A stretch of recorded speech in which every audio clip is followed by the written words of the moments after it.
Question number 12. Cos inverse of 1 by 2 plus 2 into sin inverse of 1 by 2. First തന്നെ നമ്മൾ cos inverse of 1 by 2 ആണ് കണ്ടുപിടിക്കുന്നത്.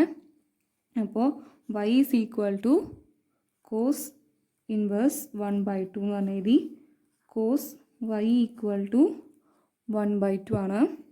അപ്പോൾ cos y equal to 1 by 2 എന്നത് y ഏത് ആംഗിളാണ് നോക്കുക. അപ്പോൾ cos pi by 3ലാണ്.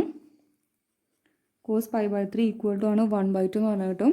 ഈ pi by 3 എന്ന് പറയുന്നത് cos ഇൻവേഴ്സിൻ്റെ പ്രിൻസിപ്പൽ വാല്യൂ ബ്രാഞ്ചിൽ ഉള്ള എലമെൻ്റ് ആണ്. അപ്പോൾ which implies cos inverse of 1 by 2 which is equal to pi by 3 എന്ന് പറഞ്ഞാൽ കിട്ടി. Next sin inverse of 1 by 2 ആണ് കണ്ടുപിടിക്കേണ്ടത്. First y is equal to sin inverse 1 by 2 എന്ന് പറഞ്ഞാൽ എഴുതി sin y equal to 1 by 2. sin 1 by 2 ആണ് angle എന്ന് പറയുന്നത് pi by 6 ആണ്. അപ്പോൾ sin pi by 6 equal to 1 by 2 ആണ്. ആൻഡ് pi by 6 എന്ന് പറയുന്നത് sin ഇൻവേഴ്സിൻ്റെ പ്രിൻസിപ്പൽ വാല്യൂ ബ്രാഞ്ചിൽ ഉണ്ട്. Minus pi by 2 pi by 2ലുണ്ട്. അപ്പോൾ വിച്ച് ഇംപ്ലൈസ് എന്താ sin ഇൻവേഴ്സ് ഓഫ് 1 by 2 എന്ന് പറയുന്നത് pi by 6 ആണെന്ന് പറഞ്ഞു കിട്ടും.